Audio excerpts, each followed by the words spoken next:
and you can follow it up. This is Hell's Highway, and you notice, you recognize where we've been, the Son.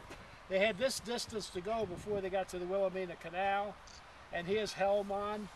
Remember how the Germans, they came this way and intersected? We just came out of the church in Uden, and here we are at Grove, and there's Arlen. So what I'd like for Joe to do is to tell us, take us from when he was alerted and moved to the airfield and lifted off and came down, and Joe, you know what I want. Yeah.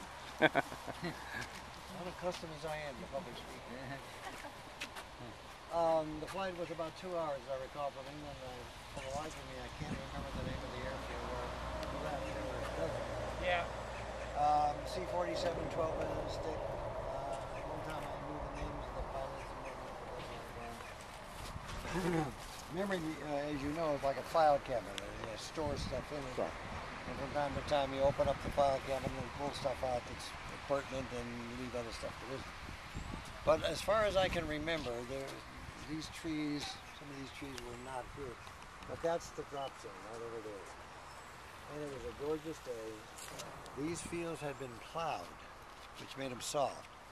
So the landing was a cinch. And I don't know, Ron, you may know the number of casualties, the number of guys who got hurt on the jump itself were very, very small. Yeah, yeah. Yours was the most successful jump of the entire Airborne Corps. That's right. It was a very, very good one. What side of the river did you plan on? This side. Right here. Right here in this plot, well, like this plot field. The field went beyond, it went in that direction. What were we looking at? We're looking at east. Yes. And that area was loaded with parachutes, just loaded with parachutes. One thing about the jump I do remember, and people have asked me, you've seen photographs, you've seen motion pictures of guys flying out of airplanes. Why didn't they all tangle up with one another?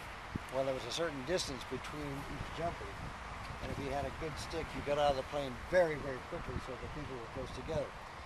But it wasn't unusual to be floating down and looking up to make sure your parachute was open correctly and see footsteps. Some guy landed walking off the edge of your parachute. That, and Ron pointed this out the other day, the sky was filled with crap. Helmets and leg packs and guns and a lot of stuff is simply torn off people. With the opening shock of a parachute is pretty brisk. It gets snapped up quickly, and stuff that isn't really bound tightly to you, you're going to lose it. And it could be dangerous to get hit by a helmet. You're on the ground and there's some guy 400 feet above you. But when we landed, I don't remember any opposition whatsoever. That bunker over there, I don't think anybody was in it. No. Thank God, no one was in it. I don't remember any aircraft fire. It was just one of those perfect, it was better than a practice jump at Fort Benning. Everybody gathered. People also have asked, what'd you do with your parachute? What'd you do with the reserve? What'd you do with your Mayweather? You don't worry about it. Get rid of them. I'm sure that the Dutch have got more yards of silk in nylon than any other nation of the world, and God bless them. They can use it just fine. A lot of stuff was left up here. We also got a lot of equipment dumped. Great, you've seen those containers, they're big containers. Those are parapacks. Parapacks, yeah. And they hung underneath the C-47, one, as I recall, under each wing. Don't remember how much they weighed, but they carried a lot of stuff. And they were invaluable. They held, for example, mortars, base plates, ammunition. They had a lot of very heavy equipment. So I remember very vividly gathering with two guys I knew very well, my company commander, a guy named Medoff, and this crazy French-Canadian woodcutter that I had bonded with, who came from Maine. And the three of us moved, I think, in this direction. And he said, Medlicott, stay with me, I need you. Remember I told you earlier, I could drive. and he could drive too, but he wanted somebody to drive him.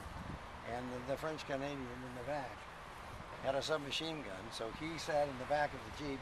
Lieutenant Meadows sat in the passenger side, and I drove. And we wound up over here, and by that time, the companies were forming.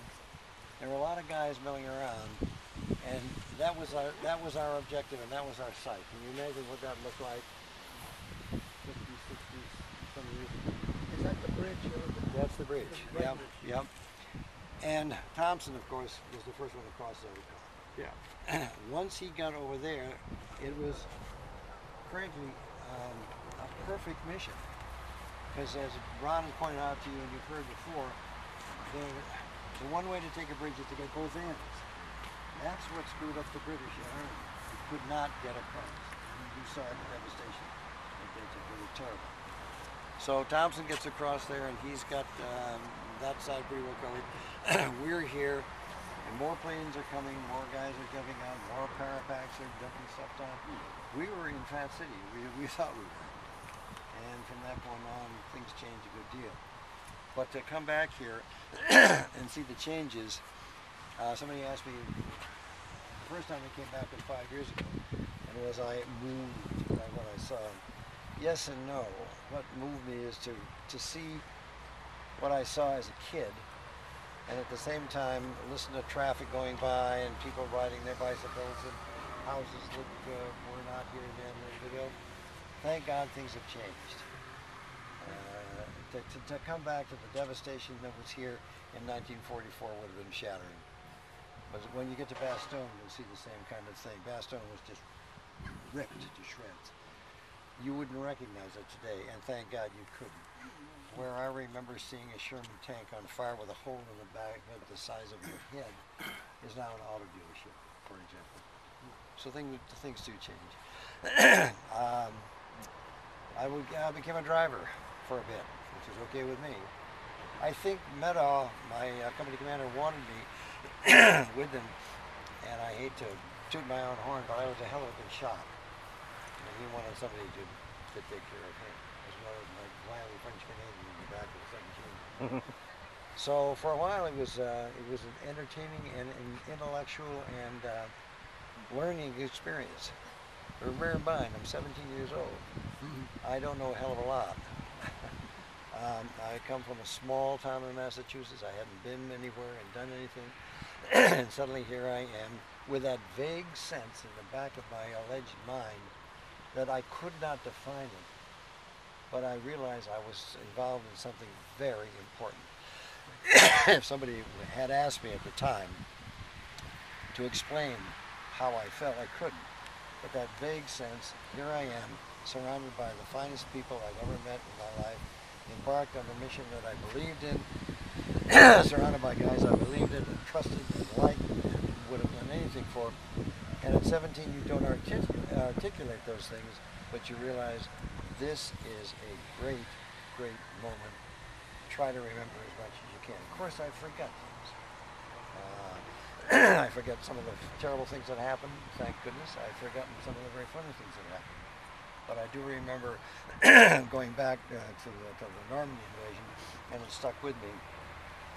The paratroopers in Norway were described as a bunch of very highly trained, very heavily armed teenagers wandering around the Norman countryside without proper adult supervision. And I had the same feeling here. I'd heard it before coming to Holland, but I heard the same thing. One thing about the Airborne, and Ron will bear me out on this, every man was equipped to be his own army. Yes. Every man knew how to operate several weapons and operate them well. If a mortar man, for example, was wounded or killed, you could carry his base plate. You could set up the tube. You could set up the leveling devices. If a BAR man needed help, you could move in. Same thing with carbine, with M1s, with hand grenades. We were very, very well equipped and very well trained. That's the thing that I like mostly about the Airborne. The training I had equipped me. If I was going to survive, or if I wasn't going to survive, it was my own fault. Granted, there's that moment. But we were ready to operate, and alone or with 2 guys or 20 guys or 100 guys. And that's what I remember. It's sad to think that as you look out here that 10,000 guys, was it in the division, roughly? Yes. 10,000 guys are landing in a relatively small area, and not all of them are going to get home. Of course, you always think it's the guy next to you. But that's the thing that when people say, are you moved or does it hurt? Sure it hurts. You bet it hurts.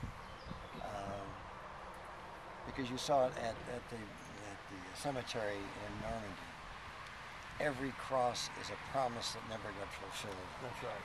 Every cross is a kid who didn't have a chance, as Spike says, who didn't have a chance to have a family and to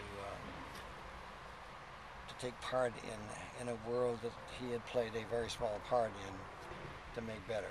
I only wish the wars had stopped here, but unfortunately they have not. But this was quite a sight. Thompson was your battalion commander. Battalion commander. Let me just say something about John Thompson. All of the young troopers like Joe made this remarkable operation because you can see the size of this thing. And as I said, if the Germans drop a span here, forget the Bailey Bridge. This is not going to do anything. But this could have been a problem. This could have been a failed operation had it not been for Thompson himself.